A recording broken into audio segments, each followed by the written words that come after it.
This year, I am listening to an album a day. This challenge is one that I will hope grow my music taste and also expand my knowledge, showing me genres and artists I haven't listened to before, and hopefully discovering a few new favourites as I go along.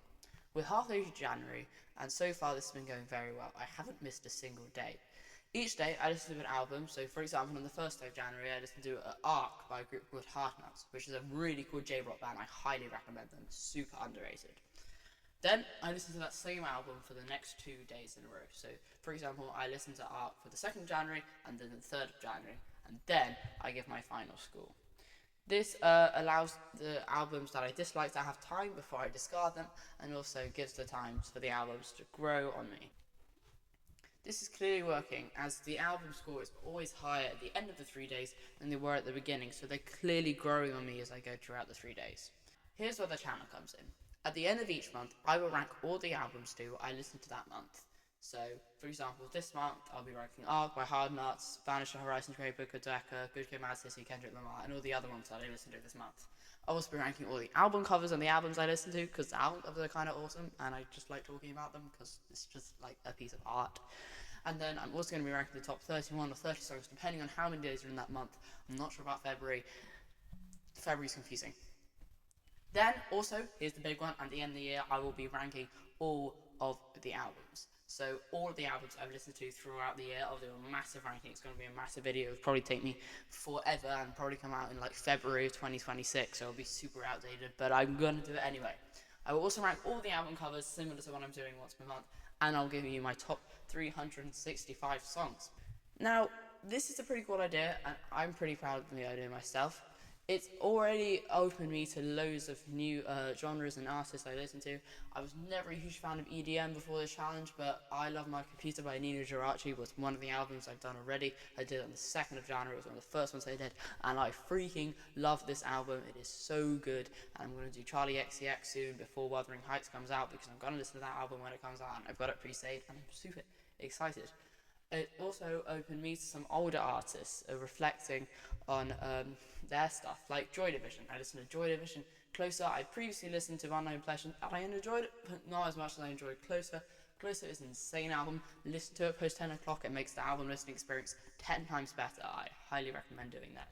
It opened me to like weird ideas that aren't in the norm. So Quedeca, I went into Quedeca expecting a weird, massive songs, kind of like ambient hip hop thing after I listened to Waging War. That had been the one song I listened to on that album. And then I went to the album and we got past Waging War and I kind of realised this really weird album that mixes like folk element with hip hop as well. So like the guitar and Godstained and Ruin My Life, you know, those guitars are kind of like folky. And then Monday, of course. Monday is. You're not telling me Monday doesn't have folk elements in it. There's not a hip hop song. It completely changed my perspective, and I originally didn't like the album because of the 3 days cycle. I grew to love the album, and it's now one of my favourites I've listened to this month. Um, I also recently did the Joe Decide after the end of Stranger Things. I've never watched the show, but his name's been everywhere because of it, so I decided to listen to one of his albums. It was incredible, but it was weird. It was kind of very nostalgic, kind of bait around it. You know, and the beginning is the obvious example of the nostalgia bait kind of song with the weird 80s like synths and lyrics about going back to your hometown. But the whole album itself felt pretty nostalgic, and I really loved it, and I highly recommend it. It's a great listen. It also introduced me to other things like hip hop. You know, I've always loved hip hop, but I've never really gone out of my comfort zone, which is mainly made out of Tyler the Creator and occasionally some Kanye West. But I listened to a Kendrick Lamar album because he is the most critically acclaimed like artist of the 2010s and the 2020s so far. So I listened to Good Kid, Mad City, and I'll probably do T-Pap later in the year if I want to, and Damn and the others. I listened to GNX in full last year, and I didn't really like it that much. But this year, I listened to Good Kid, Mad City. It was the third album I did, and oh my days, that album is insane. There are tracks I don't like on it, but there's also tracks I love on it. Like Sing About Me, I'm Dying of Thirst might be the greatest hip hop song I've heard of all time. It's insanely good. It's 12 minutes long, but it's just worth every single second. The moment when it switches from Sing About Me to I'm Dying of Thirst and the choirs come in, The beat is actually perfect. Kendrick's rapping is perfect. It nearly makes me cry. If you're gonna listen to the album, you have to listen to it in one sitting. You cannot just chunk it in different bits. It doesn't work. I also listened to Blizzard by Dove Ellis, an artist that's been compared to Cameron Winter, and I'll probably do a big upcoming video on it. I'm planning to do a video comparing him to Somber, which sounds really ridiculous, but both artists frequently compared to Jeff Buckley, even if one is only compared to Jeff Buckley when it's by himself or as scary fangirls. Dove Ellis was incredible. It was not as similar to Cameron Winter as I was expecting. It's probably a bit less weird than heavy metal. It's a bit more normal, a bit more traditional, folky stuff. And I really love it. There's a lot of people saying it's a bit boring. The chord progressions are a bit boring at times, but I generally think this album's really good and really stands for itself. And Dove Ellis is going to be a genius in the works this year. I'm sure we're going to see so much more of him. He is going to be great. As I mentioned earlier, Art by Hard Nuts. I've got to talk about this for a second. They're an insane J-rock band that kind of mixes shoegaze elements and also some like weird like punk, sometimes grunge stuff. It's really weird. Not really grunge. I kind of like that. Listen to this album. It's insanely good. Morpheum, the opening track, is so good. The second track, Ivy, which I probably just is also insanely good. The whole album's incredible. And I don't understand what they're singing about because it's in Japanese, and the little bit of Japanese I speak doesn't really come up, and even if it does, I can't really tell what they're saying because I'm not that good yet. But it's still incredible. The guitarism, I mean, Asian musicians are just insane, and it's partly because of pressure and that is sad, but they're just so talented, and it's insane. Another album that I've listened to this couple of days have been. So let's talk about the ones I disliked. But it's kind of been spoilers for the ranking, but whatever. I did 2 albums that I quite actively disliked, and then one that I was surprised that I disliked, and so was disappointed when I didn't like it as much as I was hoping for. Inhaler, Cuts and Bruises, was not very good. Inhaler, Cuts and Bruises, I was expecting for it to be sounding like Inhaler's other stuff, but less like Open Wide and more like their debut album. I had listened to My Honest Face, and it won't always be like this. As expected, it's going to be more on the rocky side of Open Wide, but still having Open Wide elements. You could call it that. I'd call it more poppy than Open Wide and significantly worse and very mediocre. It was just unimpressive. None of the songs in there really caught my eye except Other Than Ecstasy and Now You Got Me. Those 2 songs are actually pretty solid, but the rest of the album was just so unbelievably boring. Valentine, Love Will Get You There. This is the first track. So far, so good. Just so whatever. Yeah, just because you're Bono's son doesn't mean you're a musical genius. I'm sorry, Inhaler. I love Open Wide. I don't love this. I also listened to Florence and the Machine's debut. I don't know really why I wanted to do this one. I think I'd heard Dog Days Are Over and Guardians of the Galaxy and was like, this is a kind of cool song. And then I kind of wanted to go in the Florence and the Machine's direction. They released their album last year, which I needed to do, but I just didn't end up doing because it didn't pique my interest as much as it would have. The album wasn't great, I'm going to be honest with you. Dog Days Are Over is a great song, and will always be a great song. And I think Florence is a beautifully talented vocalist, but she's just using it in the wrong alleyway. You know, she's in the wrong place for her voice. She should be making folk music, and I said this a while back, and I'll say it again.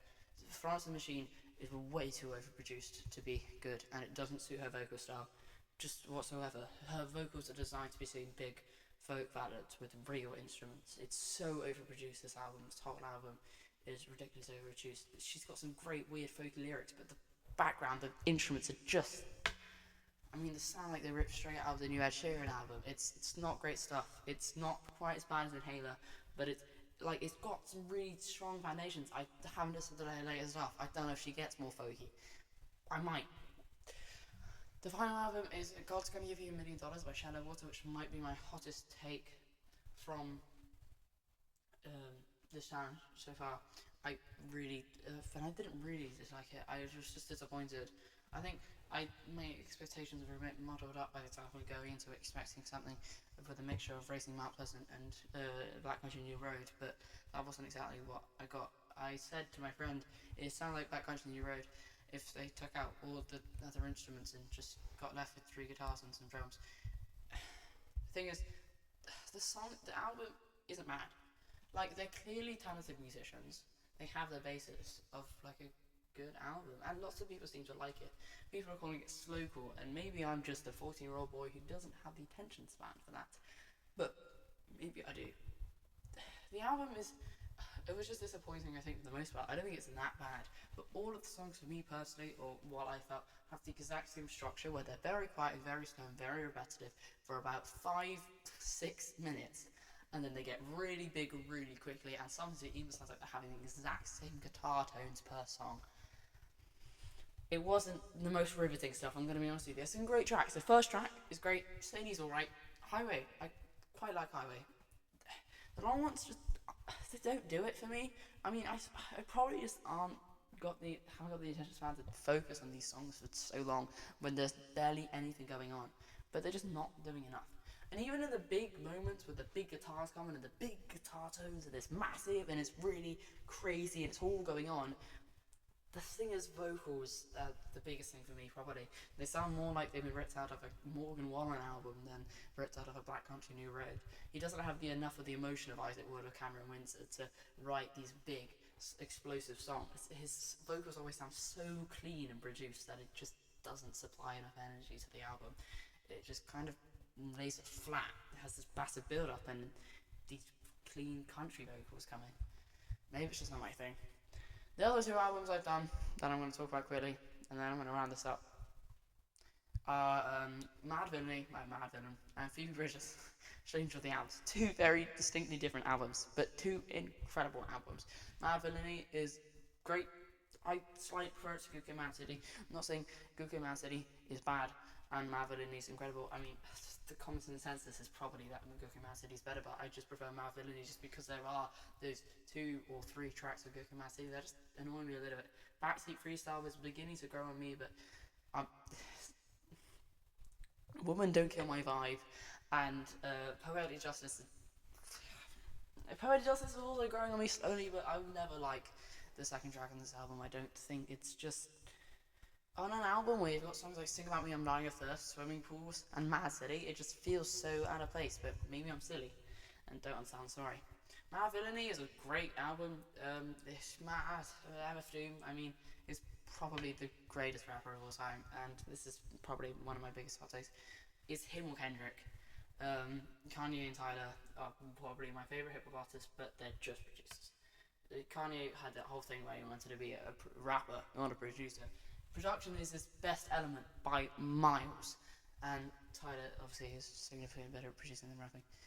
But Mad Villain was great. I think Mad Lib is the main. I don't know if I'm right. Correct me if I'm wrong. Mad Lib is the main producer, and MF Doom is the rapper. But I'm not sure about that. Anyway, the whole Quasimodo stuff was kind of funny. Really didn't like it, but it grew on me. The whole album was just kind of funny. I don't know why it makes me laugh. There's the bit in Bistro where there's the guys and they keep going, how do you do, over and over again. I just find that really funny. Probably shouldn't find that funny, but I do. It's a great album. Phoebe Bridgers was great as well. The second half of the album is definitely nowhere near as strong as the first half. The first half is really strong, and then the second half kind of falls off into a bit more basic songwriting, whereas the first half has really got it down. Like Scott Street is the most popular, but it's a banging song. So those are my consensus of all the albums I've listened to so far. This video got a bit longer than I was hoping it to be. I thought it would just be an introduction to the challenge. Telling you to subscribe because all the rankings coming up are going to be awesome. So that's that for now, and I guess I'll see you in the next one. Bye.